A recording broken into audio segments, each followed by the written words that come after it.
à tous, bienvenue pour ce 16e épisode de la 8e saison de Cold Facts. On commence tout de suite dans le vif du sujet avec Lausanne qui s'est imposé à Rapperswil. Ça n'a pas été simple, notamment dans le dernier tiers, après une belle victoire contre Zug.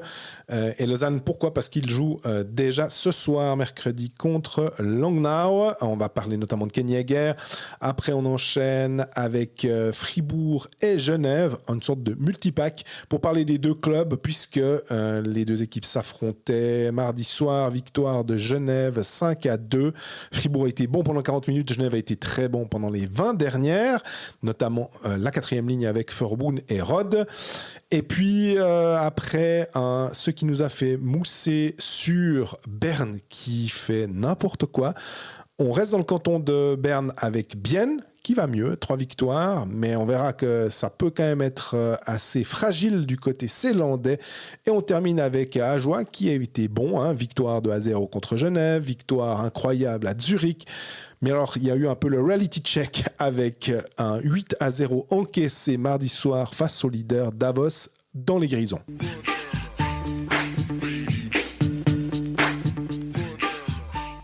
Salut Greg. Salut Jean-Frédéric, de la forme? Bien et toi? Oui, ça va bien, merci. On va directement rentrer dans le vif du sujet. Lausanne-Langnau ce soir, ce mercredi soir, pas de temps à perdre, on doit plier Lausanne avant que le match commence, donc c'est parti. Alors j'espère que si Lausanne joue son match contre Langnau, la même chose que le premier tiers contre Rapperswil, ça va bien se passer. Si c'est comme le dernier tiers contre Rapperswil, les supporters lausannois vont repartir assez mécontents, je suppose, parce que je crois que c'était 13-1 au niveau des shoots. 0,99 buts escomptés pour Rapperswil. Il y a eu 3 ou 4 powerplays. Lausanne a commis beaucoup trop d'erreurs. Ils sont restés recroquevillés. C'était la tortue. Je ne sais pas si c'était un peu le verrou de Karl Rappan pour les plus jeunes d'entre nous. En football, à l'époque, un catenaccio digne de la meilleure période de, je sais pas, Heinz Ehlers, par exemple, pour reprendre un schéma classique. Mais finalement, Lausanne a quand même réussi à gagner 3 points à Rapperswil avec une victoire 4-3. Et puis, c'est ça l'essentiel. Mais ils ont intérêt à jouer nettement mieux et à faire nettement moins de fautes que ce qu'ils ont réussi à faire hier soir. Oui, et ils en sont complètement capables, on l'a vu. Ces derniers temps, Lausanne joue quand même globalement assez bien, voire très bien. Lausanne retrouve petit à petit des joueurs avec, on parle notamment du retour de Théo Rochette samedi dernier, donc ça t'aide à rééquilibrer les lignes. L'apprenti sorcier Jeff Ward a décidé d'arrêter de séparer Kadjula et Tcharnik, ce qu'il a fait samedi soir, on ne sait pas trop pourquoi, mais au mi-match il s'est dit j'ai foutu quoi là? Qui a fait le line-up? Allez hop, Drake et Austin, vous vous refoutez ensemble. Oh bah tiens. Eh bah tiens, ça fonctionne. Après, tu commences à avoir justement une profondeur qui devient un peu plus sexy maintenant que ce qu'il y a eu récemment où il y avait beaucoup de jeunes qui ont dû être intégrés. J'ai quand même l'impression que Lausanne a un peu laissé passer l'orage ces derniers temps.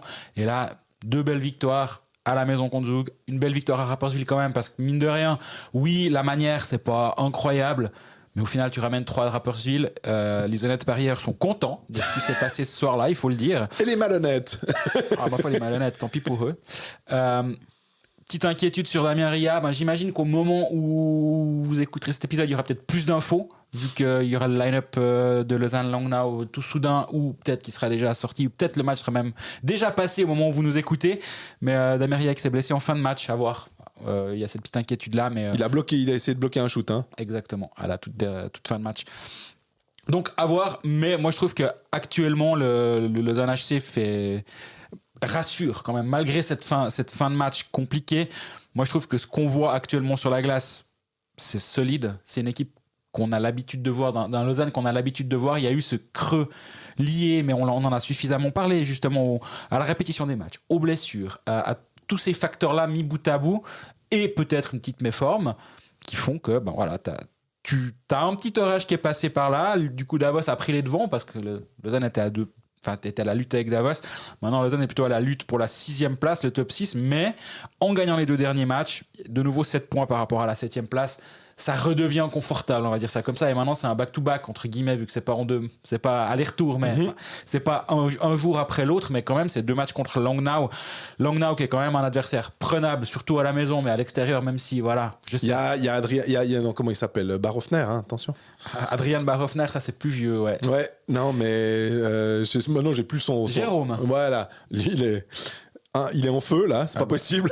Le serial buteur Jérôme Barhoffner, mais qui l'eût cru? On n'a pas un peu, à Langnau, ils n'ont pas une sorte de potion magique qui fait que si c'est pas Julian Schmutz qui connaît une saison fantastique, c'est Dario Rohrbach qui connaît une saison fantastique. Là maintenant c'est Jérôme Barhoffner qui brûle la ligue à peu près à chaque match où tu te dis bon, c'est bon maintenant, ah bah non, un doublé après, ah bah non, encore un goal, notamment évidemment pour les équipes hockey manager où tu te dis est-ce que tu le prends ou pas parce que il te fait de l'œil. Puis après il te prend une pénalité de match parce que ça reste Jérôme Barhoffner, faut pas oublier.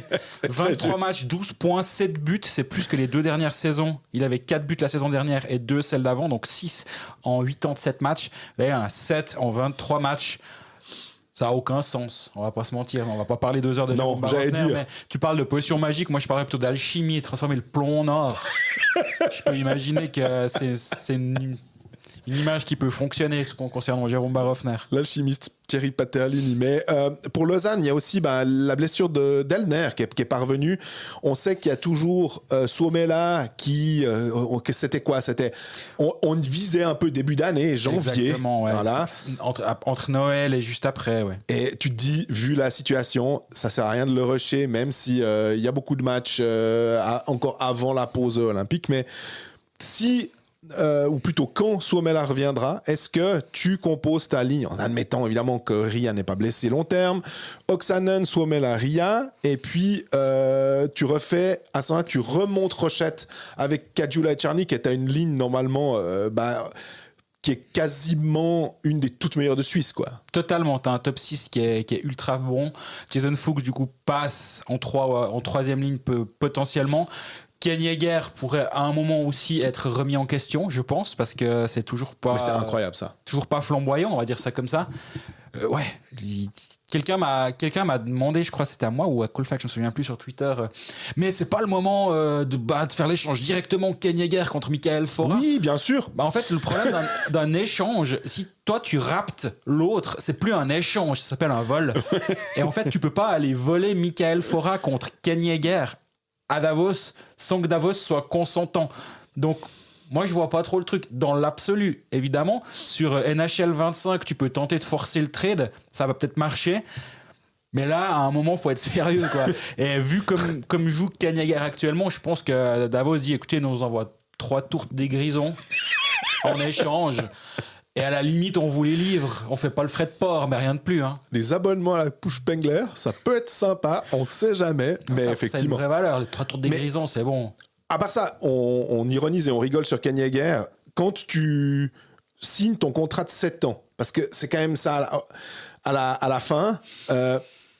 évidemment qu'il y en a certains qui doivent se dire à l'instant T oh, on les a bien enflés, alors Davos ils se sont fait rouler. J'ose quand même penser que Ken Yeager, une fois qu'il va retrouver un environnement et tout, il sera un peu plus il va retrouver le niveau qui était le sien quand il était un titulaire indiscutable, puis probablement un des meilleurs centres de 3e ligne du pays. Mm-hmm. Et parce que pour Davos aussi, ça va être intéressant. Après, tu me diras, Davos, ça nous intéresse un petit peu moins parce que c'est pas roman, mais c'est quand même intéressant de voir l'aspect j'ai signé un contrat ailleurs et tout, puis on est obligé de se poser ces questions-là, alors que peut-être que non, en fait, simplement... Quand tu disais faire glisser Fuchs en 3e, ce qui est normal, parce que tu vas pas mettre Jason Fuchs en 4e ligne, mais est-ce que tu te dis, est-ce que c'est vraiment la ligne qui va aider Ken Yeager? Je me dis, autant Douai et Prassol en 4e, qui marchent bien avec Bougro, mais est-ce qu'il faudrait peut-être pas essayer de mettre un Prassol ou un Douai en fait en 3e ligne, un peu à la manière de ce qu'il y avait avec alors Prassel et Boson et Raffel, c'était autre chose. Mais trouver quelque chose pour avoir un peu plus de poids, parce qu'on a l'impression que finalement cette 3e ligne, après, alors elle va avoir de la vitesse, mais elle aura beaucoup moins d'impact finalement. Ouais, je suis d'accord. Là, j'ai regardé les statistiques de Ken Yeager depuis 18 matchs pour être précis, donc depuis le 1er octobre. C'est 1 but, 1 passe décisive. Alors que c'est quand même un gars qui joue systématiquement plus de 15 minutes, des fois plus de 17-18 minutes par match. Quand tu sais que c'est un international en puissance, que c'est quelqu'un qui a joué les derniers mondiaux, qui est médaillé d'argent, qui a eu un rôle dans cette équipe nationale, il n'a pas oublié de jouer au hockey durant l'été. Donc c'est vrai qu'à un moment, est-ce que ça se passe entre les 2 oreilles ? Peut-être. Moi, jamais je vais croire ou soupçonner un joueur de se dire ouais, c'est bon, quoi. Je me tire, j'ai signé mon contrat de 7 ans là-bas. Vivement la fin de saison, je me tire. C'est des compétiteurs, c'est des professionnels. Même s'il jouait à Ajoie ou dans un club qui est en difficulté. Exactement, même s'il jouait au Uno, je pense que c'est quand même le gars c'est des compétiteurs. Ouais. Il ne doit pas être content de ce qui est en train de se passer, mais c'est honnêtement pas suffisant ce qui se passe avec Ken Yeager, et je ne sais pas quelle est la solution, parce que Jeff Ward a quand même prouvé qu'il était capable de bien gérer son vestiaire, de bien gérer ses joueurs, de bien gérer les personnalités. Est-ce que tu dois le piquer, tu le fous un soir en tribune en disant écoute, là c'est pas suffisant. Est-ce que tu mets comme ailier? Il a essayé un peu, vu qu'il n'a pas sa première ligne, tu dis, il a remis Caggiula avec Tcharnik, il a essayé Tsender, il a essayé Fuchs. Est-ce que finalement, t'essayes peut-être Ken Yeager en disant, il a quand même marqué des buts des fois, de le relancer un peu. Alors, il n'a pas le même rôle, évidemment. Ouais, donc, je sais pas, je le trouve bon dans ce rôle de centre défensif, mais c'était justement la force de ce Lausanne HC, c'est qu'il y avait 3 lignes, certes défensivement solides, mais surtout qui pouvaient produire offensivement. Puis là, avec Ken Yeager qui peut pas en avant, ça te déséquilibre un peu ton équipe. Et le problème, j'ai dit les 18 derniers matchs, mais sur toute cette période-là, il y a eu un long moment où tu n'avais pas la profondeur nécessaire pour dire, écoute, pars en tribune un match parce que là tu me sers à rien, puis peut-être que ça va t'allumer un petit feu sous les fesses et puis tu vas repartir de l'avant. Là les blessés reviennent gentiment. Est-ce que tu peux même te dire, je sais pas, Rochette reste au centre, Yeager part en tribune, puis là tu fais un peu monter des joueurs comme tu disais, avec peut-être bientôt justement le retour de Kaoun ou Suomela. Alors ça va encore donner d'autres options, notamment au centre. Puis tu mets Suomela, Tcharnik, Rochette comme tes 3 premiers centres. Ouais, ça devient quand même sacrément solide. Mais en même temps, Rochette en centre de 3, tu peux... En fait, dans un monde idéal, mais en même temps, tu te dis...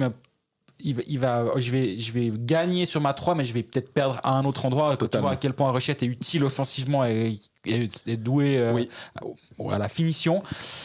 Ouais, c'est difficile la situation autour de Ken Yeager, mais actuellement, quand tu vois, on parle depuis bientôt 4 minutes de Ken Yeager, si c'est le seul problème à Lausanne, plutôt pas mal.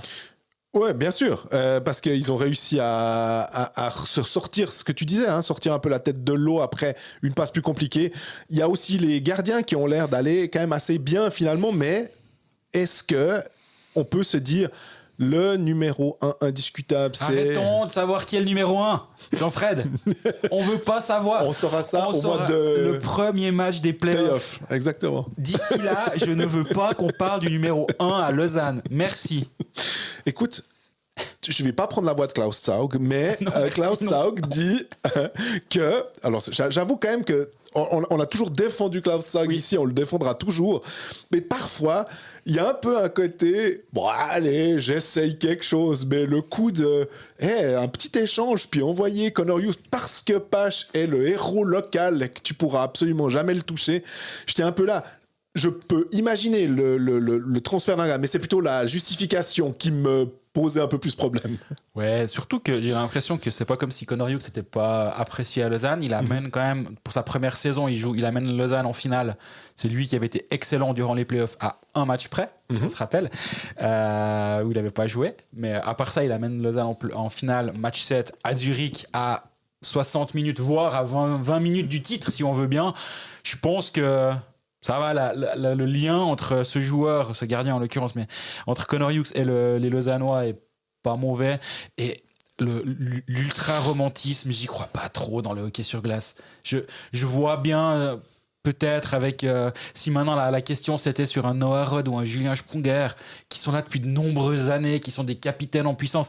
Kevin Pache et Connor Hughes, finalement, sont pas des joueurs qui sont là depuis 15 ans. À Lausanne, c'est pas des facteurs identitaires, c'est pas Beat Kindler, Kevin Pache. Ça peut le devenir. Sur l'aura, je parle pas du joueur, du niveau, mais sur l'aura, ça peut le devenir, on est bien d'accord. Mais aujourd'hui, ça m'a l'air un peu précipité d'en parler comme ça. Et des fois, je me demande si c'est pas juste pour dire... c'est pas par rapport à Lausanne cette rumeur, pour moi elle est par rapport à Berne. Totalement. Elle est par rapport à Berne qui peut pas en avant, on en reparlera sûrement un petit peu plus tard.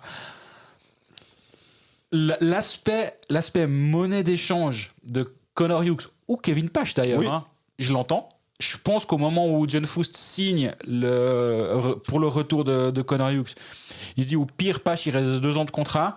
L'été prochain, peut-être que je peux faire quelque chose. Si je vois que Hughes a eu une année sous les patins ici, puis nous a prouvé qu'il était suffisamment bon, sachant, dans peut-être un petit coin de la tête, il y a le fiston de Cristobal Huet, j'allais dire, qui pourrait être en fin de contrat. Donc tu dis, est-ce que la suite, c'est évaluer Connor Hughes? Là, c'est de la pure projection, mais en même temps, John Foust doit se projeter. Totalement. Donc, voilà.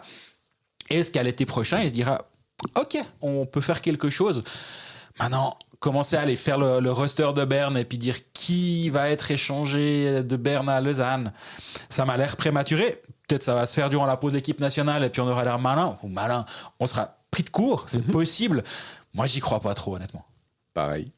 On finit là-dessus et on passe aux paris sportifs. Jouer sport, un jeu de la loterie romande. Les paris sportifs, la semaine passée, tu t'es dit que Berne allait gagner un match. Grand malade. T'avais joué Berne gagnant à Cloton. Honnêtement, je comprends le choix. Parce que Cloton, c'était pas non plus quelque chose de formidable. Voilà. Et moi, je m'étais dit que Zug Lugano avait les deux un potentiel offensif élevé. Je me suis pas arrêté à dire over 5,5. Je me suis dit, allez, 6,5 carrément. Ça a fini à 3-2 pour Zug. Donc, à côté, cette semaine, on a déjà quelques cotes. On a déjà les cotes sur le site de la l'Euro. On va évidemment passer sur ce Lausanne Langnau et sur ce Zug Servette qui ont lieu mercredi et jeudi pour nous concentrer sur les matchs de vendredi.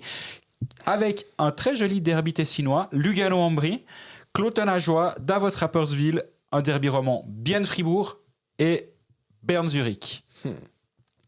Comme ça, la cote de Zurich, tu l'as? Oui, 2 contre 1.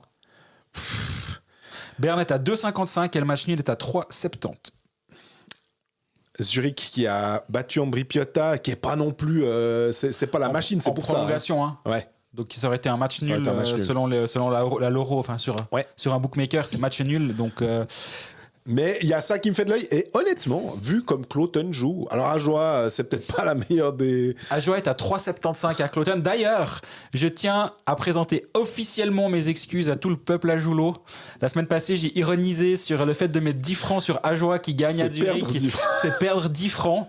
Du coup, Ajoie a gagné. Donc si vous aviez mis 10 francs sur Ajoie la semaine dernière, c'était à 7,65. Ça veut dire que c'était un gain de 66 francs 50 pour un total de 76 francs 50. Et je m'excuse, je me suis lavé la langue au savon après avoir vu la victoire à Joulotte à Zurich. Quiconque a mis 1, 2, 5, 10 francs sur la victoire d'Ajoie à Zurich. Go home, you're drunk. Et priez de nous envoyer la capture d'écran comme preuve. Merci. C'est vrai qu'en plus, on s'est un petit peu fait allumer. Mais j'aime bien parce que c'est toujours gentil. C'est jamais. Et quand on dit des trucs comme ça, on sait que ça peut nous revenir à travers la tronche. Mais là, je dois bien avouer que je la voyais pas venir. Qui la voyait venir? Et puis. Alors, est-ce qu'on peut se dire qu'à Ajoie, à Cloton, on est de nouveau en région zurichoise? Est-ce que l'air de Zurich va faire du bien à Ajoie? Mais évidemment, ça intervient après un 8-0. On y reviendra quand on parlera d'Ajoie, mais c'est difficile. Puis je pense que Davos-Rapperswil, Rapperswil, comme ils sont assez bien classés, peut-être que la cote de Davos... 1,50 contre 1. C'est pas très intéressant. Moi, sur Davos ce match, moins 1. Ouais, sur ce match-là, je me dirais que à la fois Davos, à la fois Rapperswil sont des équipes qui produisent du jeu, qui peuvent marquer pas mal de buts. L'over 5,5 est à 1,72. Pas très intéressant. Et si tu vas jusqu'à over 6,5, donc ça veut dire qu'il faut qu'il y ait plus que 6 buts, donc dès 7 buts dans ce match-là. Il y a 3, mais en temps réglementaire, bien entendu. Over 6,5 est à 2,35. Ouais. Et le Bienne Fribourg, t'en penses quoi? Fribourg doit se reprendre après son match, même s'ils ont bien joué. On reparlera, en tout cas 40 minutes. Et Bienne, mais est-ce qu'on peut faire confiance à Bienne? Parce que il y a cette victoire contre Cloton, mais là aussi, c'est Cloton. Donc j'ai de la peine à me dire, ouais, j'y vais. Ils ont battu Langnau, c'était bien, hein, mais... Bienne est outsider dans le match. Bienne est à 2,40. Ouais. Fribourg est à 2,10. Le match nul est à 3,80, si jamais. Alors, je pourrais plus partir à 2,40, je pourrais plus partir sur Bienne, mais j'ai pas un niveau de confiance de Zurich contre Ajoie, disons que... Mais c'est... Ce soir est compliqué au niveau des paris sportifs. Je sens qu'il n'y a pas de favoris dans nos choix qui se dégagent. Même Berne-Zurich, moi j'arrive pas à parier contre Berne, c'est malheureux. Ouais. C'est comme des fois t'arrives pas à parier pour Langnau, alors qu'à force il faudra se dire que c'est une bonne équipe, mais de temps en temps elle peut l'être en tout cas. parier contre Berne et se dire c'est tellement le cirque là-bas, ouais mais c'est Berne, et je trouve qu'il y a toujours ce côté un peu psychologique qui est difficile de... Le cirque, hein, ça peut tourner, il peut faire un numéro, quoi, donc...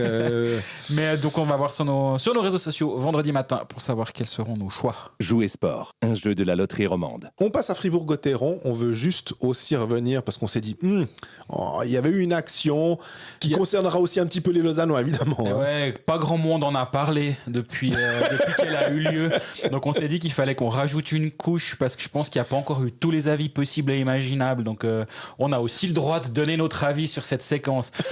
Contexte, Lord Betrave l'a dit de manière très drôle sur le plateau des Pécalistes lundi en fin de journée. Jérémy Gerber marque, du coup ça a semblé louche pour Jeff Ward et donc il a demandé son coach challenge en se disant c'est pas possible, et c'était surtout pour un hors-jeu, mais je comprends la justification, mais je suis pas sûr que ce soit dans les règles. Si Jérémy Gerber marque, t'as le droit de demander un coach challenge, je suis pas sûr, faudra que je relise bien le règlement, mais donc hors-jeu, pas hors-jeu. Je pense qu'on a des nouveaux auditeurs réguliers, donc tout le monde n'est pas forcément au fait de nos avis sur les caméras sur les lignes bleues. En même temps, j'ai pas l'impression que ce soit un avis, c'est juste un fait. Mais bon, encore une fois, on a regardé si un pixel carré qui est censé être un puck, mais on n'est pas totalement sûr, était dehors d'une ligne qui est censée être droite, mais qui était un peu courbe avec des pixels blancs. Du coup, on en est arrivé à la conclusion qu'on savait pas. Donc, le but a été accordé. Au final, vu que l'erreur lausannoise est si manifeste, ils prennent 2 minutes de pénalité derrière, alors qu'on ne sait toujours pas s'ils ont eu tort, mais quand même, on leur met 2 minutes parce que le règlement est ainsi fait. Le processus décisionnel du début à la fin de cette action est totalement juste. Ouais. Il n'y a aucune erreur de la part des arbitres. Ils ont accordé le but sur la glace, bien entendu, vu qu'il y avait un hors-jeu. Sur le moment où le puck re-rentre ou pas, au moment où le puck est sur la ligne bleue, l'arbitre fait non, jouez. Ça joue, goal accordé, coach challenge, les linesmen vont à la vidéo, parce que c'est à eux d'aller à la vidéo sur une situation de hors-jeu, doivent se déterminer, est-ce que cette image est suffisamment claire, blablabla, il me semble qu'on en a suffisamment parlé aussi, mais voilà, ils arrivent, on ne sait pas, bam, voilà. Je pense que tout est juste dans le processus décisionnel, je suis intimement convaincu qu'il y avait hors-jeu, je suis intimement convaincu que les arbitres ont fait tout juste quand même, parce qu'ils n'ont pas de preuve qu'il y avait hors-jeu. C'est ça. Malheureusement, hein, c'est terrible comme situation, et pour reprendre la fin de la chronique de Lord Betrave, on a l'arbitrage vidéo en Suisse, mais on n'a pas les caméras. Et c'est finalement une sentence qui est terrible, mais qui est juste. Alors, je pense que tu as raison. Dans sa chronique, c'était excellent, et on a une question à ce propos. De Jack Petit-Caillou qui nous dit: notre championnat est peut-être le meilleur après la NHL, donc pourquoi ne pas s'inspirer de la NHL en termes de caméras sur la ligne bleue? 75 000 francs par club pour l'installation, parce que ça c'est le chiffre qui a été articulé, c'est rien en comparaison du budget annuel d'un club, et pourquoi ne pas les faire payer en partie par un sponsor avec un logo sur la ligne bleue et la caméra sur la ligne bleue vous êtes offerte par, etc. Lors de chaque utilisation, inspirons-nous des meilleurs et ne nous comparons pas à moins bon.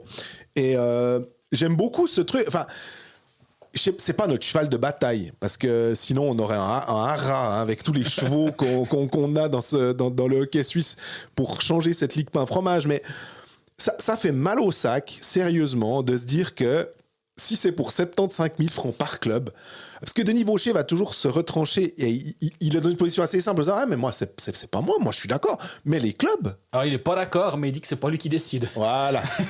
14 clubs, et puis 1 million, chaque fois à nous dire 1 million, puis nous on est là, puis tu regardes sur un site internet combien coûte une caméra. Alors après, alors c'est un peu plus compliqué que ça. On est d'accord, mais quand la KHL était venue à Zurich, on se rappelle, ils avaient une caméra sur les trépieds derrière, à la hauteur des lignes bleues. Et on était là, tiens, c'est possible. Alors, je sais pas combien coûtait ce système-là, mais de base, comme ça, et tu pourrais les intégrer dans les bandes. T'en mets 4, parce que tu en mets de chaque côté. Derrière une sorte de plexiglas, il y a un petit rond comme ça. On est en 4K, ou en je sais pas combien de K, et moi, je me dis on avance, quoi. Toutes les patinoires, on a une kiss cam. Ça veut dire qu'on a des caméras qui sont dévolues à filmer des gens dans le public. Je me dis, arrêtons avec les kiss cam déjà. puis on met les caméras sur les lignes, on l'utilise différemment. On va faire sans kiss cam, on peut gérer, c'est bon. Le match aura quand même lieu, ça va être mieux, je pense. Arrêtons avec ça. Et au passage, je pense que les ralentis actuels pourraient être sponsorisés aussi par Google Pixel. le Natel, ouais. Oui, je pense que si Google a un petit peu d'argent à lancer par les fêtes, actuellement, le Google Pixel pour sponsoriser les reviews des hors-jeux, à mon avis, ça marche très bien. Et blague à part, on parlera de Lausanne, promis. Blague à part, il y a aussi une situation litigieuse, on en a 100 000 fois moins parlé. C'est Andri Ghetto qui touche la latte contre Genève Servette le même soir. Et non, c'est pas le même soir d'ailleurs. Qui touche la latte. Sur les images, vu qu'on a cette caméra qui n'est pas à la perpendiculaire de la barre transversale, mais qui est un tout petit peu derrière. L'effet parallaxe. Attends, un parallaxe, puis tu dis, ah, mais ça touche la deuxième ligne. Oui, mais le puck est en l'air. Ouais. Ah, donc en fait, cette deuxième ligne, elle sert à quoi? Quand le puck est à raglasse. Ah, donc jamais. Ouais, mais on a mis une deuxième ligne. Si elle a servi dans un match hier soir, maintenant je me rappelle plus lequel, mais on voit que ça lèche. Et là, Stéphane Rochette l'expliquait bien, le fait en l'air ou au sol. J'ai pas vu du coup, mais effectivement, là, sur Andri Ghetto, si tu fais un arrêt sur image et que t'es de mauvaise foi, goal. tu dis, ça touche la deuxième ligne. Désolé, c'est goal. Mais pour revenir sur la caméra, je voulais te poser la question. Tu sais, maintenant, on a laissé Vidéotron au centre. Oui. Et je sais pas si c'est à Lausanne et dans d'autres, mais il y a une sorte de petite caméra vraiment au milieu, à peu près sur le rond central. Est-ce que cette caméra-là pourrait être utilisée? Alors, si ça se trouve, elle n'est pas reliée. C'est une caméra pour le club et qui n'est donc pas en régie avec les trucs. Mais est-ce que par hasard, ça... C'est un câble, hein. Ouais. En fait, je trouve ce qui m'embête, c'est qu'on est là un peu à dire ouais, mais c'est simple. Et moi, je crois vraiment, j'ai sincèrement la conviction que c'est pas compliqué. Encore une fois, on arrive à avoir des caméras, on en a. Est-ce qu'on appelle la NHL? On appelle un club de NHL pour dire combien ça coûte? Non, mais bon. Je veux dire, on appelle Foust, mais pas celui de Lausanne. Ça fonctionne. Bref, sans transition, parce que je crois qu'on a fait le tour de la question. Le Lausanne HC, donc, qui perd ce match de manière frustrante pour Lausanne, clairement, à Fribourg. Parce qu'il y en a qui s'arrêtent un peu de jouer. Ça, je trouve que d'ailleurs, t'es là, non, c'est une erreur du défenseur. Tu dois continuer à jouer parce qu'on sait jamais. Et ils partent changer. Ouais. Il y en a qui partent changer. C'est incroyable. Donc, oui, il y a une situation litigieuse, on va l'appeler comme ça. Je pense pas que c'est une erreur d'arbitrage, parce qu'une erreur, ça veut dire qu'ils ont fait un mauvais processus décisionnel. Il y a une situation litigieuse, il y a une situation où les Lausannois peuvent légitimement se dire ça n'a pas tourné dans notre faveur. Par contre, d'arrêter de jouer, ça, c'est un problème tant que Fribourg a été bon sur ce coup-là, de continuer à jouer. Ils ont continué de jouer, effectivement. Et oui, et en plus, Gerber a marqué derrière, donc ils ont été bons sur ce coup-là. Derrière, Lausanne, par contre,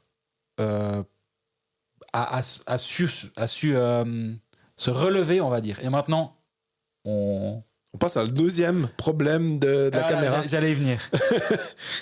C'est le souci qu'il y a eu sur le 2-0. Et je pense qu'on peut réutiliser ce que tu as dit sur le processus d'arbitrage. Je pense que c'est là aussi correct. Juste petite mise en contexte. C'est le 2-0 fribourgeois de Nathan Marchand.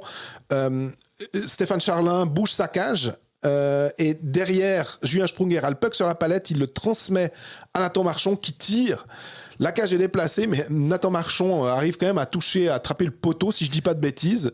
Et là, j'ai posé la question aussi à notre ami Didier Massy pour lui demander. Il a regardé les images et il m'a dit, alors, selon moi, et il a montré le règlement, sur le processus, il dit, je pense que les arbitres ont fait juste.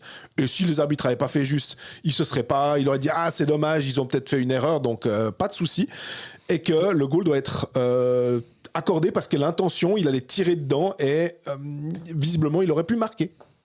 Noah Rudd à la fin du match, où on lui pose la question justement, on parle de ce deuxième but, puis il dit pour moi il n'est pas litigieux de ce que je connais des règles, mais je suis pas à 100% sûr, je suis pas à 100% au point, la décision me paraît juste. Et alors ils ont gagné derrière, mais je pense que Noah Rudd est quelqu'un de suffisamment honnête à l'interview. S'il y avait eu un problème, il nous l'aurait dit. Malgré la victoire derrière, il aurait dit bah oui. Ou un truc, ouais. Puis il a dit on n'a juste pas été bon sur l'action, il marque, point. Ben voilà, c'est tout juste.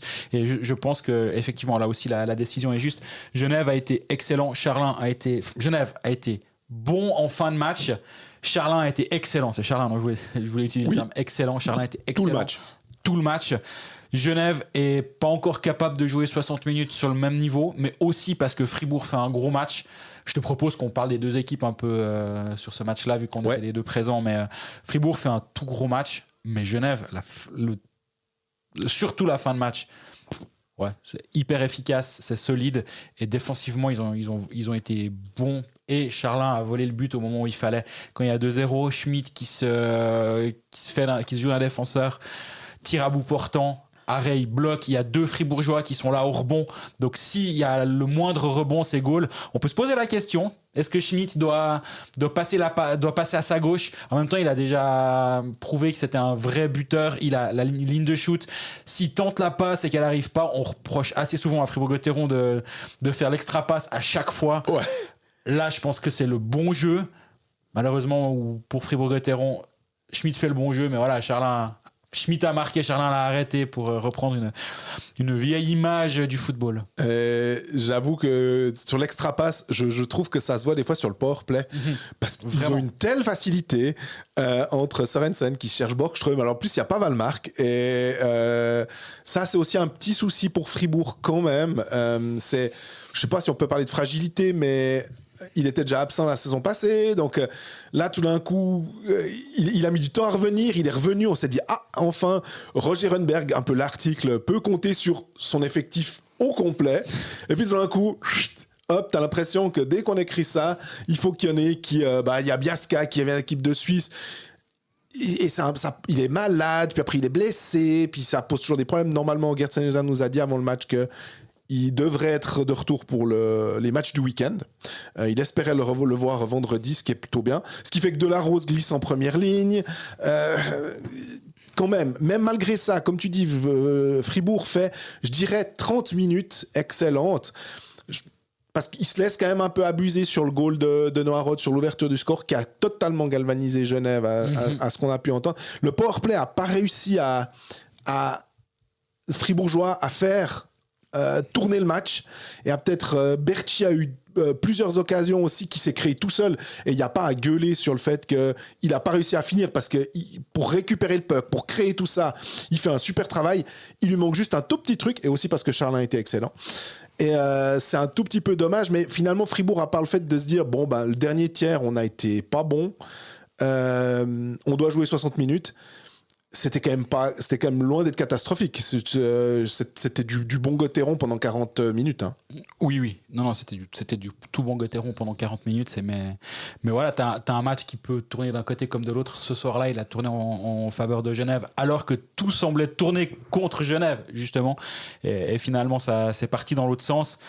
Mettons peut-être juste en avant quand même le fait que Sørensen en est à 20 passes décisives depuis le début de la saison. C'est le meilleur passeur de la Ligue à égalité avec Austin Czarnik de Lausanne. Il a 4 matchs de moins.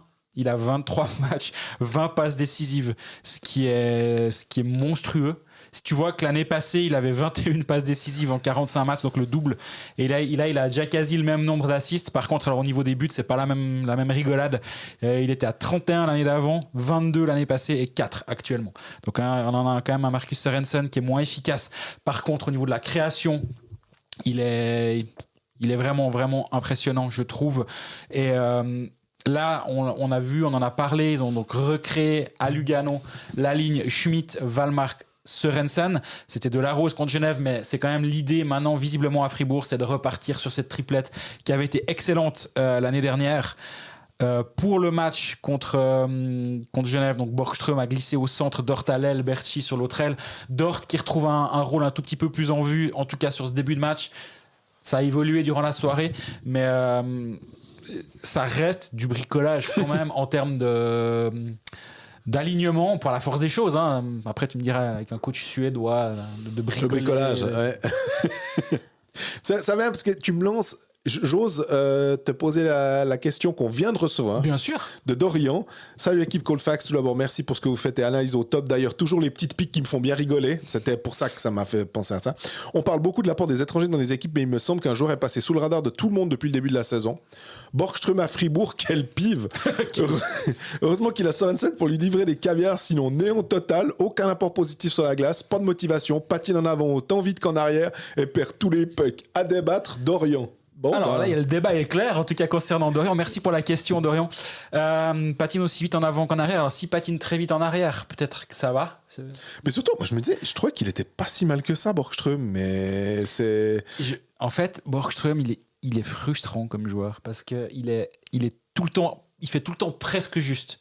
C'est monsieur à peu près depuis le début de saison, mais il a 23 matchs, 16 points, donc en termes de production, c'est OK. 5 buts, 11 passes décisives. J'ai pas un avis aussi catégorique ou tranché que Dorian le concernant. Moi, je trouve qu'il a quand même un apport qui est pas si mauvais. Mais oui, par contre, j'en attendais plus avant la saison. Et c'est un petit peu décevant, c'est vrai. Il est pas en réussite. Il a été trimballé d'une ligne à l'autre depuis le début de saison. C'est pas facile non plus. Là, il a joué au centre le match contre Genève, alors qu'il a joué quasi à l'aile depuis le début de la saison. Il peut jouer les deux positions. Si on lui demandait, évidemment, la réponse serait de toute façon, je dis je joue, on me demande. C'est toujours la même chose. Ouais, puis c'est qu'aux engagements, puis après. Hein. Après, on joue. Et je crois volontiers. Hein, je me moque pas de ce genre de réponse-là. Je le crois volontiers s'il me le dit. Est-ce que sa production elle est uniquement liée aux joueurs sur la glace? Ouais, à Sørensen à côté de lui qui lui donne des caves. Je sais pas, je trouve le constat un petit peu dur le concernant. J'aime bien ce joueur, j'aime bien ce qu'il peut être. Et moi, il y a une frustration le concernant. C'est qu'il n'est pas à sa position au powerplay. Et j'aimerais vraiment, vraiment qu'on en arrive à un moment où, du côté de Fribourg, Borgström passe sur le deuxième powerplay. À la place de Sørensen, sur la place de sur la droite du défenseur, où c'est là qu'il a été utile l'année dernière en Suède, où c'est là qu'il était productif. Et là, je le trouve tout le temps un petit peu à errer à gauche à droite avec Sørensen qui fait son truc, et ça c'est pas négatif, hein. En powerplay il faut un peu de créativité de temps en temps, et je crois qu'il en a un tout petit peu l'ami Sørensen. Mais est-ce qu'à un moment il faut pas mettre un autre joueur du deuxième powerplay, le monter en premier? Est-ce que c'est un Berchi? Est-ce que c'est un Schmidt qui peut monter là, vu que de toute façon ils jouent tout le temps ensemble? Et derrière, tu mets Borgström sur le deuxième powerplay, tu le mets à la droite du défenseur. Et là, peut-être son tir sur réception pourrait être aussi un petit peu plus utile. Et peut-être qu'il pourrait aussi se lancer en termes de scoring. Parce que c'est vrai qu'il doit pas être en pleine confiance actuellement, Borgström. Et puis c'est vrai que sa première saison, elle est pas flamboyante. Maintenant, je suis un tout petit peu moins dur que Dorian sur ce cas. Par contre, où je peux rejoindre Dorian, c'est sur le 3-2 de Genève, qui est un tir de Verboen en powerplay, hein, à la droite de Berra. Je crois que c'est Borgström qui prend l'engagement, il me semble, si je dis pas de bêtises, oui. En zone défense. Puis oui. Il veut le gagner au milieu, et puis Mathieu Verboen nous explique qu'il dit il veut le gagner au milieu, donc c'est un peu le seul moment où je peux tenter ça. En fait, je pense que c'est une question de main aussi, si tu veux le mettre sur la gauche, sur la droite. C'est assez technique finalement. Mais Verboen dit, moi je crois que j'ai tenté ça 3 fois dans ma carrière. J'ai tenté 3 fois, j'ai touché le gardien à chaque fois, mais jamais marqué. Il dit c'est une part de chance. Il faut que c'est le seul moyen de surprendre le gardien aussi, et puis que ça parte bien. Honnêtement, il dit tu peux pas tellement contrôler où ça va. T'essayes de taper le puck. Et puis là, peut-être que Borgström, avec son expérience, face à un Verboen qui a moins d'expérience, normalement, tu te dis que peut-être qu'il aurait dû être un peu plus... je sais pas si c'est attentif est le bon terme, mais voilà. Ouais, quelqu'un m'a dit en rigolant au moment de ce but, m'a écrit en me disant est-ce que c'est un engagement gagné pour Borgström ou c'est un engagement perdu pour Borgström? et je dois dire qu'il faudrait poser la question de manière très sérieuse. Je sais pas. Mais c'est vrai que c'est marrant que ce soit sur cette action-là que la rencontre finalement tourne, on peut dire ça comme ça. C'est le game winning goal, quoi. Et ouais, c'est bien joué de la part de Mathieu Verboen. Au passage, du coup, passons peut-être juste Borgström, c'est 58,39% d'engagement gagné. Ce qui est bon, hein. Ce qui est très bon. Très, très bon. C'est pas un manche à l'engagement. Donc ouais, je pense que lui doit se dire, ouais, et Berra, honnêtement, a quand même le droit de l'arrêter, celui-là. Hein. Bien sûr, mais... Il est surpris, mais en même temps, ça lui arrive peut-être 2 fois par saison qu'un puck lui arrive dessus directement sur un engagement. Et ouais, il se fait surprendre entre les pattes. Et je suis sûr qu'il est prêt. Hein. Oui. En même temps, jeter la pierre à Berra, ça me semblerait un tout petit peu malhonnête vu la saison qu'il est en train de réaliser du côté de Fribourg-Gotteron. Et du coup, on peut juste passer à Genève et Verboen qui a déjà été excellent à Rapperswil sur sa 3e ligne avec Rod et Miranda. Et Verboen me disait déjà à Rapperswil, il m'a dit de voir Marco de retour, d'avoir une vraie troisième ligne. Il disait pas ça de manière négative par rapport à ceux qui sont venus dépanner en troisième ligne. C'était de temps en temps un junior, c'était de temps en temps Dave Souter, Eric Schneller. C'était des défenseurs qui devaient venir un petit peu faire le nombre en attaque.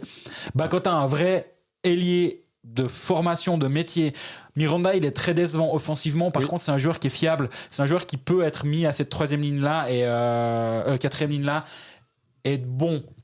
Et c'était assez marrant, Fairwood me disait mais j'aimerais bien qu'on soit plus une troisième ligne, qu'on soit plus considéré comme la troisième ligne, mais plus comme une quatrième ligne, mais comme la deuxième, troisième ligne. Il m'a dit la même chose hier soir, c'est drôle. Ouais, il a prévu une phrase, il la ressort, je pense.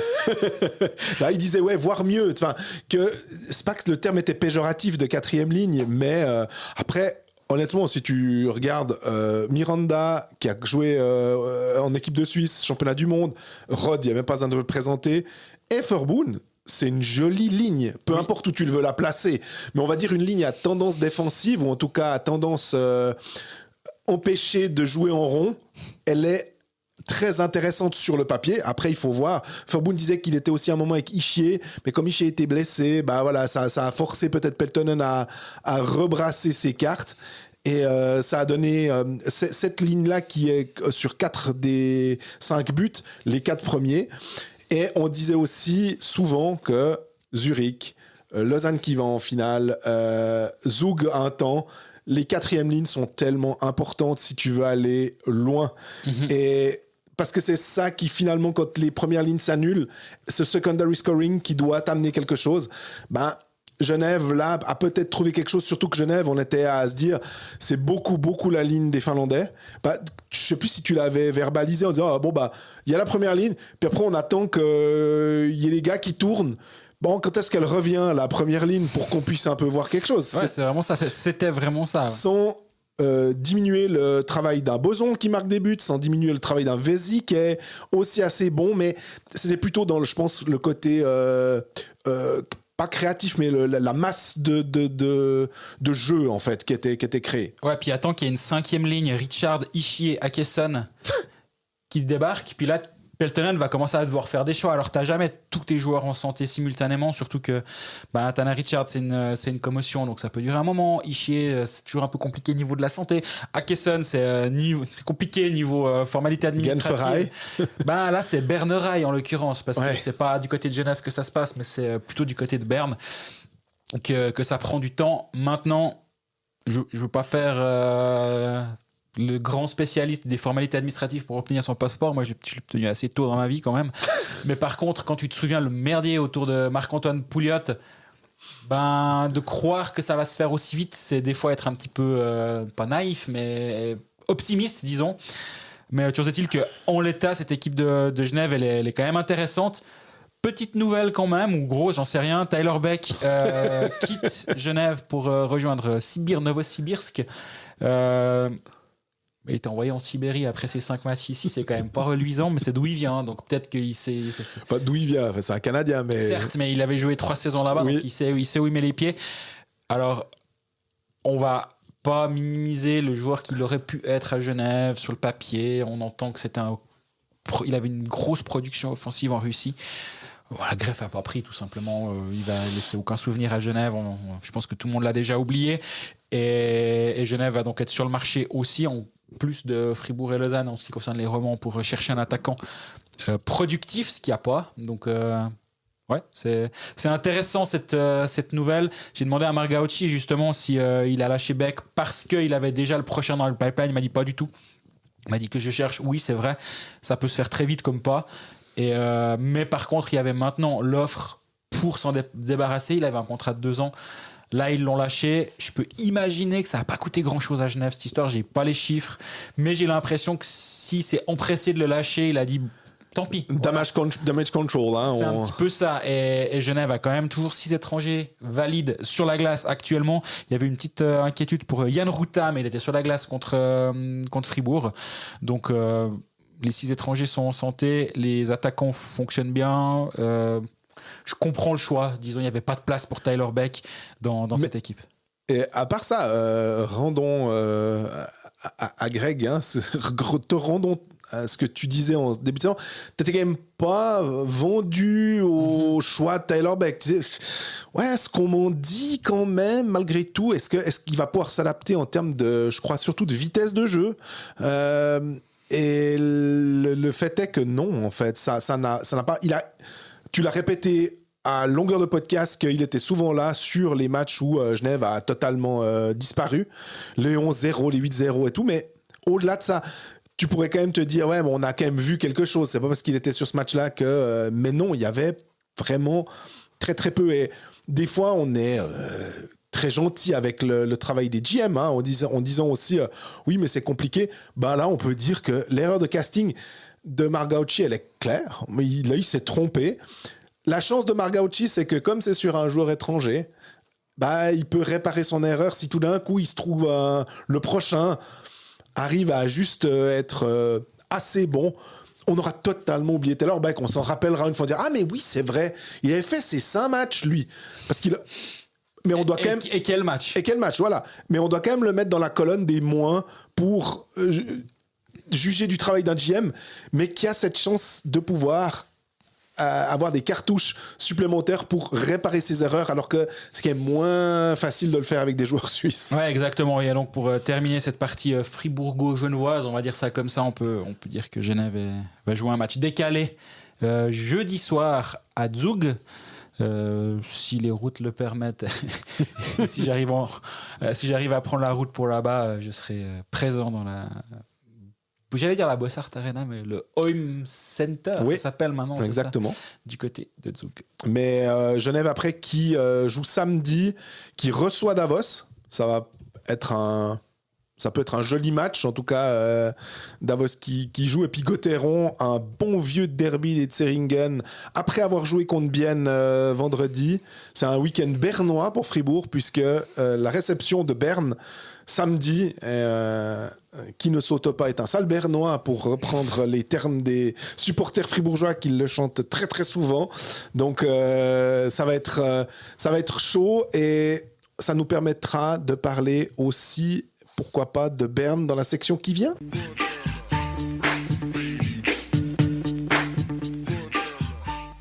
Ce qui nous a fait mousser cette semaine, en partenariat avec la brasserie Dr Gabs, c'est Berne, qui reste sur 3 défaites. On a l'impression que Berne de temps en temps y arrive, puis finalement non. On a, je ne sais pas si on peut dire, une petite lumière au bout du tunnel, mais vraiment elle est faible.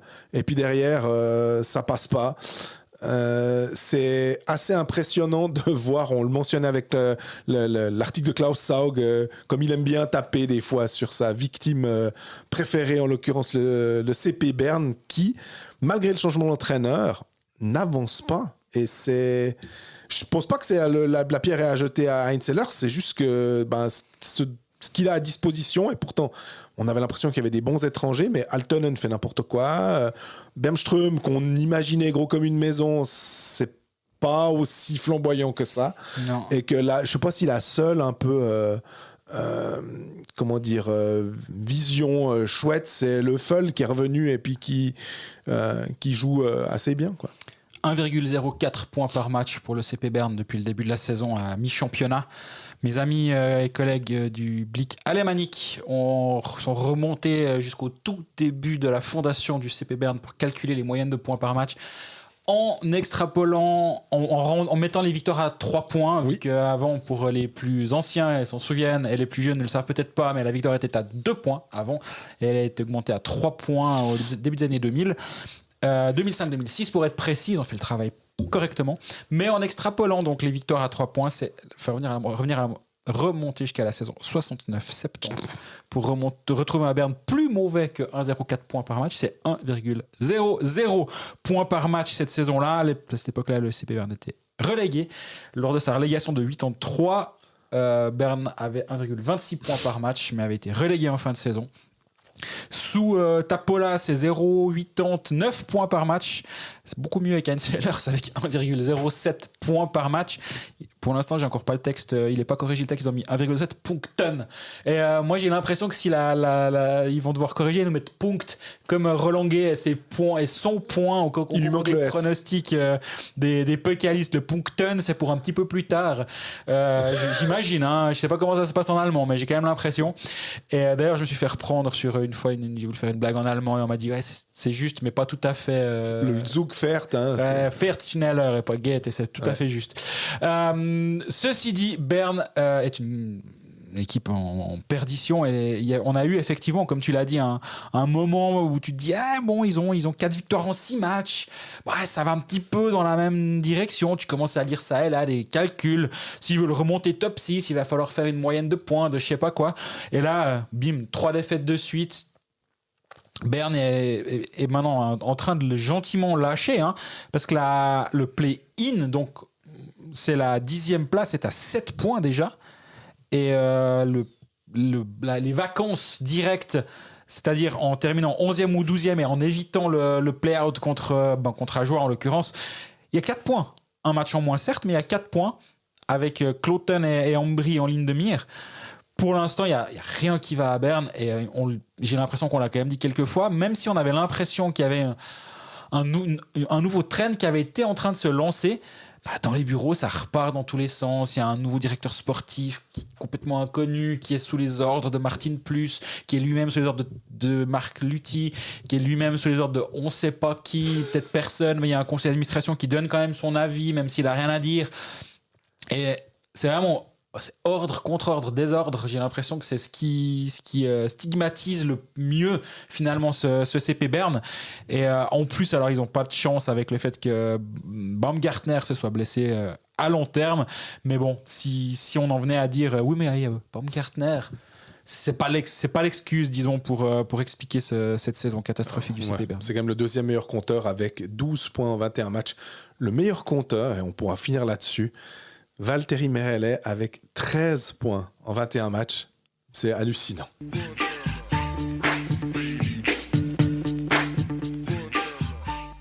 On poursuit avec Bienne qui, depuis son coup de froid à Lugano, ils avaient pris 6-0, s'est bien repris avec 3 victoires, mais c'était quand même laborieux, parce qu'il y a eu cette victoire contre Ajoie, où ils étaient menés, puis ils ont fait une jolie remontada pour finalement s'imposer 4-3 après prolongation. Il y a eu un match où ils étaient mal partis aussi contre Langnau à la maison. Finalement, ils se sont imposés 6-5 avec un but de offert en toute fin de match pour quand même avoir 3 points. Et puis, hier soir, c'est une victoire contre Cloton, 3-1.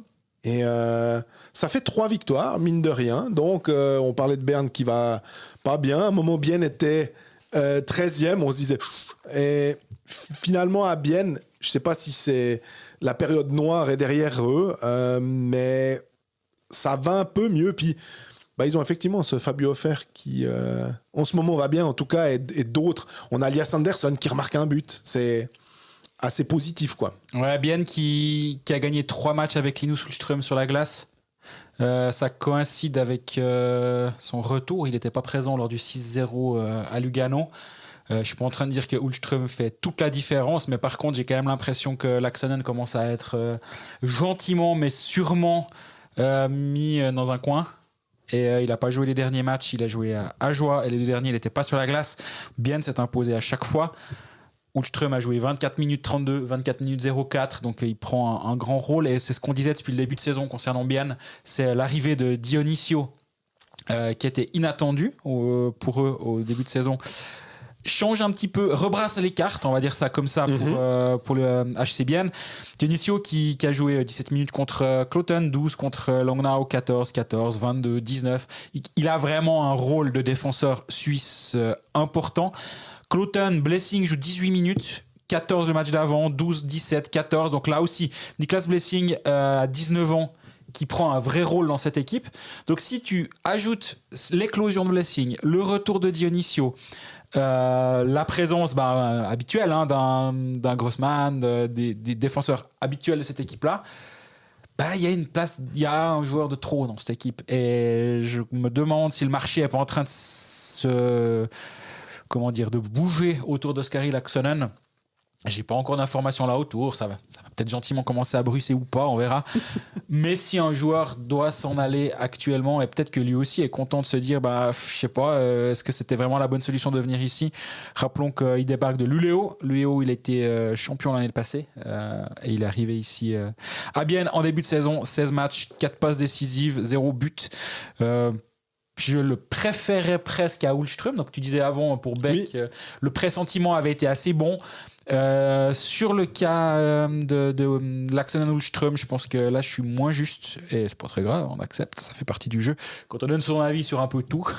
mais voilà, donc on a l'éclosion de Dionisio qui a une bonne nouvelle, celle de Blessing comme je le disais, et maintenant il y aurait une décision à prendre à Bienne et j'imagine assez rapidement.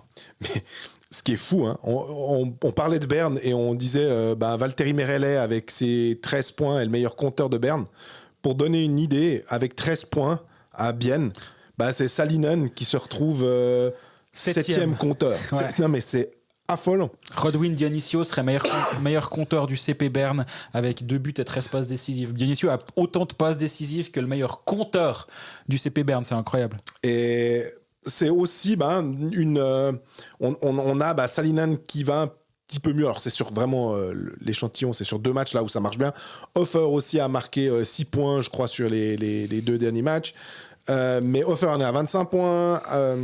Rajala peut se permettre d'être un tout petit peu moins productif, mais il faudra aussi que on voit Silvegaard, As, Rajala, Anderson, Hofer. Il y a 2 lignes à peu près à Bienne. Et puis contre Ajoie, c'est Jonan Neuenschwander qui arrive à marquer un doublé. Super, c'est vraiment top pour lui. Ça veut dire qu'ils l'ont bien amené, mais il y a besoin de quand même un petit peu plus à Bienne que juste les 6 attaquants là que j'ai cités, quoi. J'ai l'impression qu'offensivement c'est quand même gentiment en train de cliquer du côté de Bienne sur les 10 derniers matchs. Bienne est la 4e meilleure équipe de la ligue en termes d'expected goal for par 60 minutes. Sur les 5 derniers, c'est encore mieux. Toujours 4e certes, mais plus encore. Donc il y a une tendance qui va vers le haut. Petit truc au passage, sur les 5 derniers matchs, Zurich c'est la meilleure équipe de très très loin en termes d'expected goal, pour et contre. Donc là la machine zurichoise elle est sacrément en train de se mettre en branle actuellement, juste au passage. Mais tu parlais de l'autre fois de Bienne avec les situations spéciales, je crois aussi. Est-ce qu'on observe une tendance un petit peu plus vers le haut du côté biennois, parce que est-ce que le powerplay n'est pas en train d'être un peu meilleur ou non? Largement. Sur les 5 derniers matchs, le powerplay est largement meilleur pour Bienne. Sur les 10 derniers également. Sur les 10 derniers, Bienne est l'équipe qui se crée le plus de chances de but par 60 minutes de powerplay. Boxplay, ça reste encore un petit peu poussif, mais par contre, c'est aussi la tendance est aussi vers le haut. Sur les 10 derniers matchs, Bienne est 13e, sur les 5 derniers, Bienne est 9e. Donc il y a une tendance qui va aussi un tout petit peu vers le haut, mais du coup, le powerplay est meilleur, le boxplay est un peu moins mauvais, et c'est sûr que alors 5 matchs, il faut faire attention, c'est un échantillon très faible. 10, on peut commencer à discuter. Mais c'est quand même pour voir un petit peu la tendance, dans quelle direction c'est en train de partir. Et oui, le powerplay biennois est vraiment en train de cliquer. Offensivement, c'est aussi en train de bouger.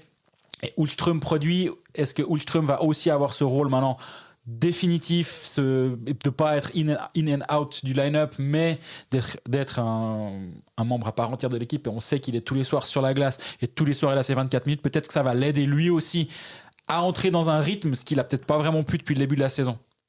Je trouve, on disait 2 lignes qui sont fortes. La 3e ligne, Knoibüller, Neuenschwander, Chaika, j'aime bien aussi. Je trouve que c'est une ligne qui a, en tout cas sur le papier, est hyper intéressante. La question que je me pose quand même, c'est Sablatnik. Des fois Sablatnik, on a un peu l'impression en tout cas, je dis non, j'ai un peu tendance à le sous-estimer, à le vouloir dire ouais Sablatnik. J'ai l'impression qu'il peut des fois il peut être mis un peu plus haut dans l'alignement sans trop de problèmes. Mais Braillard Catin, c'est une ligne un peu plus jeune. Si Bienne veut aller peut-être un peu plus loin, on le mentionnait avec Genève, quand tu as Miranda Rod avec Verboen, je trouve que c'est une 4e ligne, on va l'appeler comme ça, si on prend l'alignement. Sablatnik, Braillard Catin, c'est peut-être un tout petit peu encore jeunes, ou en tout cas inexpérimentés.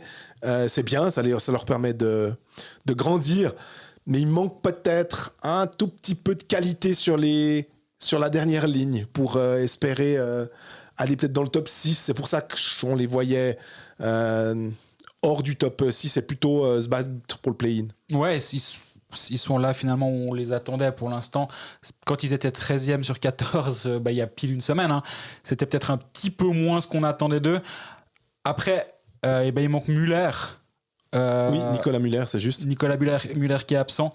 Mais ta troisième ligne, tu as quand même Luka Kristian au centre de Katin et Slavatnik. Tu rajoutes un Müller.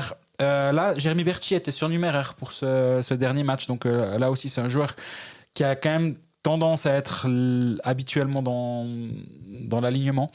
Donc avoir même d'avoir Rayala As Salinan, maintenant il y a quand même eu ce petit twist intéressant. Oui. Sylvegard Anderson offert. Donc de voir qu'il a un petit peu changé ses alignements pour relancer, j'imagine, un Sylvegard qui était franchement à la peine ces derniers temps. Même Elias Anderson n'était pas flamboyant, en tout cas d'un point de vue impact offensif. Donc il y a eu un petit ajustement, malgré le fait que l'association entre As et Offert fonctionnait bien. Oui.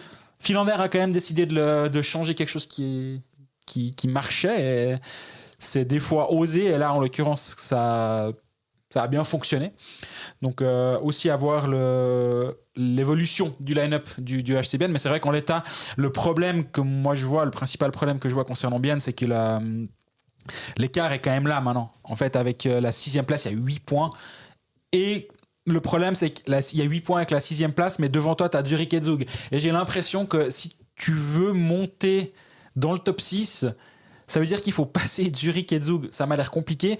Donc, il faut aller chercher plus haut pour gratter un Rapperswil, un Lugano, Fribourg ou Genève.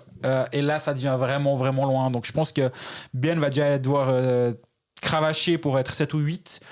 On se rappelle le modus de play-in maintenant comme il a été modifié la saison passée. Le 7e affronte le 8e, le 9e affronte le 10e. Les 7e et 8e ont donc 2 chances, à savoir le vainqueur du premier duel est directement qualifié pour les playoffs. Et le perdant de ce premier duel joue le vainqueur de l'autre duel, ce qui donne un avantage aux équipes classées 7e et 8e par rapport aux équipes classées 9e et 10e, ce qui est une évolution qui est excellente. Et on avait milité dans ce sens-là. Je dis pas que c'est nous qui avons fait pencher la balance, absolument pas. On n'a aucun pouvoir, on donne juste notre avis, et là je suis content de cette évolution. Bien, le prochain match, on l'a aussi évoqué, c'est la réception de Fribourg-Gotteron vendredi, et puis le lendemain, petit déplacement à Ambry. Donc week-end. D'ailleurs, on pourra prendre une question sur l'homogénéité de notre championnat, mais pour dire, de toute façon, j'ai l'impression qu'il n'y a jamais de match facile dans cette ligue à l'heure actuelle.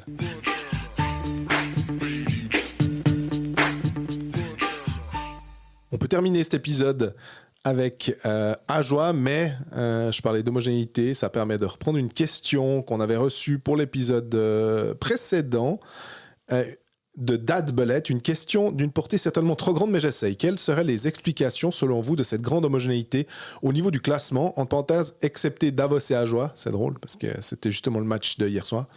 Quasi à la moitié du championnat. Ces explications sont-elles provisoires ou marquent-elles une tendance pour les prochaines années? Merci d'avance. Donc, on le disait, Davos qui est largement leader avec 14 points d'avance sur Lausanne, et puis Ajoie qui est en fond de cale.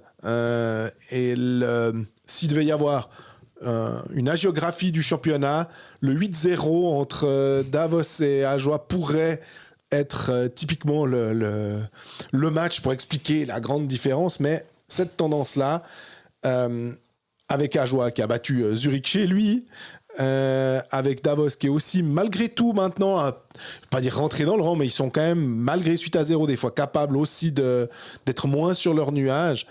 Ça prouve que ce championnat est vraiment un championnat hyper intéressant.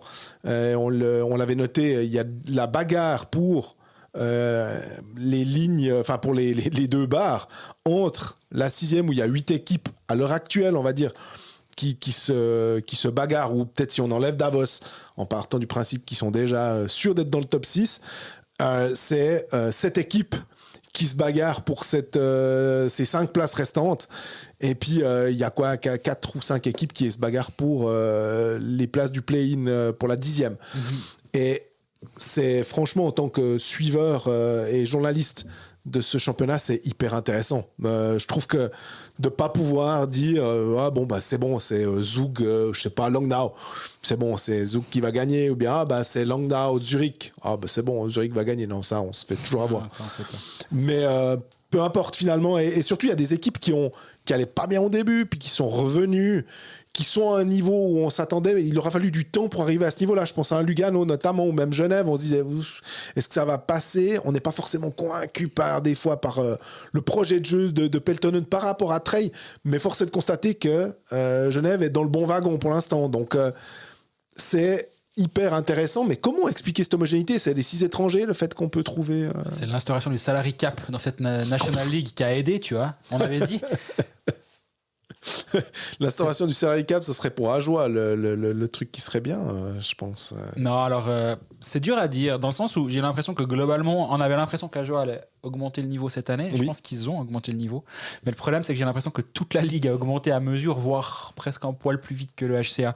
Et pour moi, c'est la leçon principale que je tire de ce début de saison du HCA Ajoie. Si on doit prendre cette question large et la recentrer sur le HCA, même si je sais que la question n'était pas liée à ce club-là, mais c'est quand même l'une des exceptions de cette ligue finalement, parce que comme tu le dis, entre Berne et Davos, le nombre de points est gigantesque entre les deux, mais j'ai l'impression que si tu mets un Berne-Davos un vieux jeudi soir, on va pas parier sur Berne ou contre Berne ou pour Davos, ça, on va toujours se dire ouais, ce pauvre jeudi soir qui se fait traîner dans la boue. C'est 60-40 pour l'un ou pour l'autre, mais tous les soirs il y a des matchs, effectivement, il y a pas vraiment d'équipe.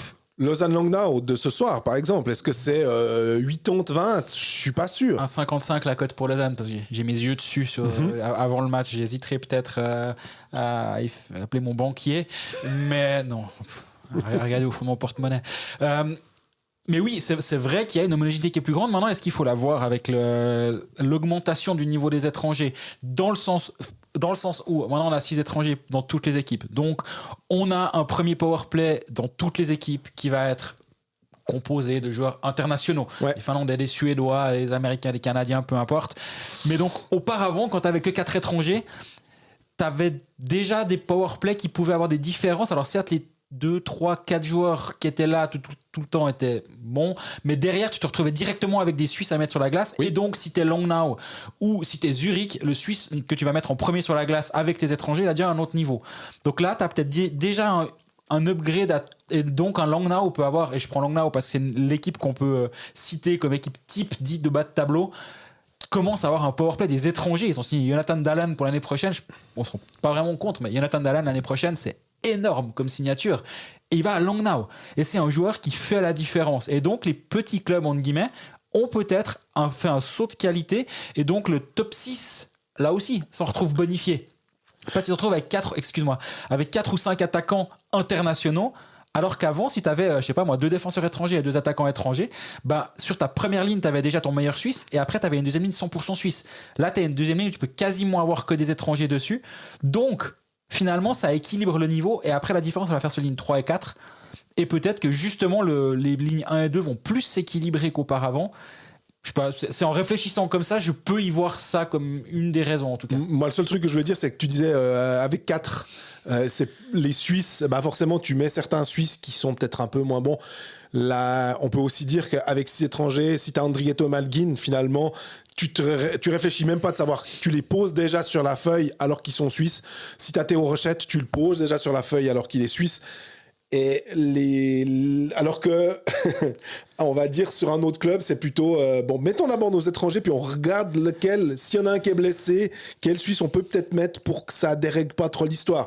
Tandis que l'autre, on a des Suisses tellement bons qu'on peut les mettre d'emblée. Et finalement, on peut aussi l'avoir vu, c'est que Ajoie, le moment l'année passée, la saison dernière, où Ajoie était le meilleur en termes de points par match et en termes de résultats, c'est au moment où son premier power play cartonnait, au moment où il y avait Turkulainen, Nettinen, Onka qui était sur la glace, qui produisait Belmar évidemment, et Ajoie a pu hausser d'un ton par rapport à ces équipes-là. Et du coup, avec cette saison, avec Turkulainen qui commence en retard à cause de sa grave blessure, Belmar qui est pas au top de sa forme, avec Nettinen qui est dans le line-up, qui est de nouveau dehors, qui est de nouveau blessé, bah forcément, ça refait ce petit saut en arrière et Ajoie peut pas se permettre d'avoir ce saut en arrière. Et c'est ce qui fait peut-être justement qu'il y a peut-être un écart qui se voit de temps en temps un peu plus. Et oui, Ajoie est allé gagner à Zurich. Et je pense qu'on peut parler de Ajoie avait battu Genève aussi 2-0. Absolument. C'était 2 fois le même match, à savoir un Ajoie très dominé, mais un Ajoie qui a été très compact devant son gardien, un gardien qui a fait les arrêts. C'est une recette du succès pour le HCA qui est bonne, c'est la bonne recette.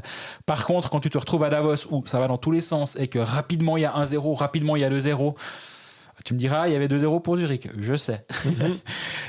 Mais peut-être que Davos c'est un poil plus sérieux. Il y avait 3-0 pour Ajoie aussi contre Bienne. Et finalement, Bienne Ajoie a peut-être fait un peu aux culottes et a peut-être pas été assez... je sais pas si c'est agressif ou... Là, normalement, c'était une erreur. Quand tu mènes 3-0, tu dois quand même si tu es Ajoie, surtout que ça avait bien joué, tu devais repartir avec quelque chose d'autre. Ils l'ont montré contre Zurich que finalement, ce 3-0, le 2-0 contre Genève et le 3-0 à un instant contre Bienne n'était pas dû au hasard. Ce qui correspond à ce que tu dis, mais là, est-ce que finalement, quand même, la marche était trop haute pour Ajoie et que finalement, de temps en temps, voilà, tu t'en prends une. Ce qui est assez rare, hein, ils se prennent pas des tôles forcément non, comme tout ça. À fait. Le seul truc qui me dérange un tout petit peu concernant les statistiques avancées de HC Ajoie, parce qu'on a l'impression sur le jeu qu'il y a de temps en temps une victoire, un point, un match, voilà. Mais c'est 36,49 expected goal en faveur d'Ajoie sur les 10 derniers matchs. Et si tu regardes sur l'entier de la saison, c'est 36,92. Et puis sur les 5 derniers matchs, parce que vu qu'il y a eu quand même des victoires, est-ce que on est toujours à 37 ou 29,7. Mais justement, on en revient à ce match, mais c'est un échantillon qui est tellement faible. Oui. Mais on en revient à ce match à Zurich où ils ont été ultra dominés. On en vient à ce match contre Genève à la maison, ultra dominé, donc expected goal forcément négatif. Et au contraire, ils ont 3,9 expected goal contre sur les 5 derniers matchs. Sur la saison, ils sont à 2,9, donc il y a un de plus. Mais justement, sur les 10 derniers matchs, Ajoie concède plus de chances de but et n'en crée pas plus. Donc il y a une différence. Le gardien ? Alors, de temps en temps, tu as le gardien qui va t'en voler un, exactement. Mais je trouve qu'il ne faut pas non plus faire l'erreur inverse puis de se dire c'est en train de partir dans la bonne direction. Oui, de temps en temps, les résultats sont un tout petit peu meilleurs. Mais dans le contenu à 5 contre 5, je précise, parce que le powerplay fait beaucoup la différence pour le HC Ajoie. Quand ça marche, ça peut vite faire la différence. Contre Genève, d'ailleurs, le 1-0, si ma mémoire ne me fait pas défaut, c'est Turkulainen en powerplay. D'ailleurs, si ton bloc équipe à 5 contre 5 tient la route, que ton powerplay te marque un but, ça va peut-être t'aider à gagner 2-0 dans la cage vide, effectivement. Mais le jeu à 5 contre 5 reste compliqué. Je suis content de voir que les résultats sont un poil meilleurs, mais je suis quand même toujours un peu en train de me dire l'écart est loin et gros, alors que Ajoie me semble être une meilleure équipe que l'année passée. C'est là où finalement le constat est presque assez dur pour Ajoie, parce que oui, ça va mieux, mais l'écart reste aussi grand qu'avant. On a une question de Chris. On peut peut-être terminer là-dessus, parce que c'est une question d'ordre général. L'équipe avec toutes les blessures en ce moment, Davos mis à part peut-être, je trouve qu'il est vraiment difficile de sortir un favori clair pour le championnat. Beaucoup d'inconstance, même chez les grosses cylindrées. Vous en pensez quoi ? C'est qui votre favori à ce stade ? Mouillez-vous un peu. Smiley clin d'œil, belle journée. Est-ce que quand même, parce que je sais que mes collègues alémaniques ont après... je sais pas, il y a peut-être un mois, fait un papier sur Davos en disant est-ce que Davos est en train de rouler vers son 32e, 33e titre, je sais plus exactement le nombre du Rekordmeister, désolé. Et je trouvais que c'était hyper tôt pour commencer à dire est-ce qu'on est... Oui, ça marche bien, mais de parler déjà de titre, c'est le meilleur moyen pour se mettre une pression... dingue. Et je trouve que autant Davos c'est impressionnant par moment, autant quand tu regardes le contingent, tu te dis est-ce que c'est vraiment cette défense-là qui peut aller au titre ? Est-ce que c'est vraiment avec Nico Gross, que c'est pas pour critiquer Nico Gross, est-ce que c'est vraiment avec Dalbec, et c'est vraiment Frick Fora en paire numéro 1 que tu vas aller au titre ? Et j'ai quand même envie de me dire mais non, quand même pas. Mais je vois les chiffres, quoi. Moi, je crois pas en Davos, on va être clair. Comme ça, on pourra noter cette date, le jour où Ou Greg. où ils s'élèveront la coupe. 26 novembre, Grégory Beau, 2 points. Moi, je crois pas en ce HC Davos. C'est dur quand même. Fermez les guillemets. Moi, j'y crois pas. Effectivement, c'est une belle équipe. C'est une équipe qui peut hausser le niveau en play-off, qui peut jouer dur, qui peut jouer physique. Il y a Brendan Lemieux qui peut jouer physique, qui peut faire plein de choses. Il marquer, non, mais il fait d'autres trucs. Qui peut rentrer à tout moment et te tourner une série et te pourrir une série. Et je dis pas ça négativement. Ouais. Mais malgré ça, j'arrive pas à me dire que. Et je suis en train de voir quand même qu'il y a une équipe qui nous casse les pieds depuis 2 ans, qui monte en puissance gentiment. Les résultats sont pas là, mais je crois qu'ils en ont pas grand-chose à faire. Ils n'ont pas eu l'avantage de la glace lors des derniers playoffs, ils l'ont eu après le premier match de la finale. Donc en gros, ils ont eu l'avantage de la glace quand ils ont voulu l'avoir, à savoir après un match de finale contre Lausanne. Et je crois vraiment que Zurich, ça redevient une machine insupportable. Ils ont eu beaucoup de blessures. Ouais. Quand Balcer sera de retour, ils sont encore à la recherche d'un étranger. Et j'ai l'impression que si le marché est sec pour les autres clubs, Zurich peut avoir un marché un poil moins sec que d'autres parce qu'il y a un pouvoir d'attraction, parce qu'il y a de l'argent, parce qu'il y a une perspective de gagner quelque chose. Il y a plein de raisons qui font qu'ils ont le meilleur défenseur suisse, ils ont les 2 meilleurs attaquants suisses du championnat, ou presque. Ouais. Guy Andrighetto, tu peux dire Rechette, tu peux le mettre par là, tu peux... Ouais, mais ils ont prouvé. Voilà. Eux, ils ont gagné des titres avec Zurich, donc voilà. C'est pas se mouiller que de dire Zurich, c'est ça qui est terrible. Moi, j'aimerais bien me mouiller. Moi, j'aime beaucoup Zug. Si Marchini était en santé, je te dirais Zug a une belle défense quand ils sont tous là. C'est pas toujours le cas, mais quand ils sont tous là. Zug a le gardien qu'il faut pour aller au titre. Ouais. Giannoni. Les attaquants, Tatar, Kubalik, Kovar, Hoffman, ils ont des joueurs rugueux, Künzle, Herzog, c'est une belle équipe. Ouais. Et s'il faut se mouiller, je dirais Zug. S'il faut mettre 20 francs aujourd'hui sur qui est champion, je vais sur le site de la Loro, puis je me dis Zurich à 5,45 n'est pas favori au titre. Le favori numéro 1, c'est Davos à 3,95. Comme j'y crois pas, je me dis Zurich à 5,45, c'est une cote qui est très intéressante pour cette machine à gagner. Ils ont toujours le levier de faire sauter l'entraîneur si vraiment ils se disent qu'il y a un problème et faire revenir un autre gars en mission commando en fin de saison. Et sur les 10 derniers matchs, c'est la meilleure équipe de la Ligue, elle est assez loin. Donc Hartung à Zurich selon moi. Et toi ? Bah ouais, j'aimerais bien pouvoir te donner un Fribourg, un Genève et tout, mais je suis comme toi. Je me dis non, mais Zurich, j'ai toujours dans un coin de la tête, est-ce qu'ils ont encore assez faim ? Est-ce que ça me maintient et je me dis, après comme tous, ils doivent aussi avoir des gars en santé, c'est-à-dire que si tout d'un coup ils perdent un Malguin ou un Andrighetto, ça risque d'être compliqué. Parce que c'est comme des étrangers pour eux. Donc, mais ils ont le gardien, ils ont la défense. Enfin, c'est-à-dire que la structure de leur équipe depuis la première journée de championnat et maintenant, pour moi, elle reste la meilleure. Avec Lausanne, par exemple, si je devais prendre Lausanne en me disant « Ah, mais pourquoi t'y crois pas ?» Je me dis, j'aime bien le virage que John Foust a pris sur la vitesse, mais j'ai quand même de la peine à me dire, est-ce que c'est ça qui te fait gagner en play-off ? Fribourg, tu te dis, oui, c'est pas mal, mais je trouve qu'il manque quand même quelque chose en 3e, en 4e ligne. Et avec Genève, je suis pas convaincu quand même par là aussi une 3e ligne et puis le jeu proposé.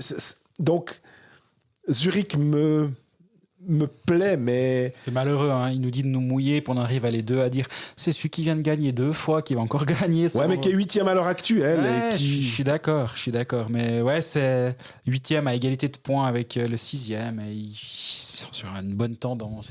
Ils vont nous embêter. C'est terrible, ils vont nous embêter.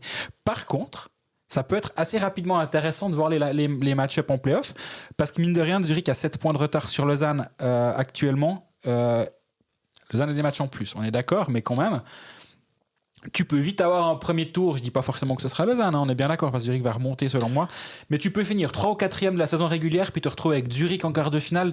Il y a de quoi être moyennement content. Alors absolument, et j'allais même dire, finalement, vu qu'on a 8 équipes, et donc les 7, 8, 6 bagarres pour la play-in et la 6e place. Et que par hasard, ils arrivent à passer le 7e et 8e, puis qu'on se retrouve avec une logique. on a quand même des bonnes équipes qui doivent affronter le 1 et le 2 qui ne seront pas forcément dans des fauteuils. Donc, l'homogénéité fait aussi que pour les playoffs, on peut se retrouver avec des duels assez équilibrés finalement. Petit truc pour rigoler en fin d'épisode, malgré le 11-0, malgré le 8-0, Genève Servette a un différentiel de but de 0 aujourd'hui. Et donc, le prochain but qu'ils mettront en plus que leur adversaire reviendra d'avoir un différentiel de but positif malgré ce moins 19 en 2 matchs. Et je trouve ça assez rigolo.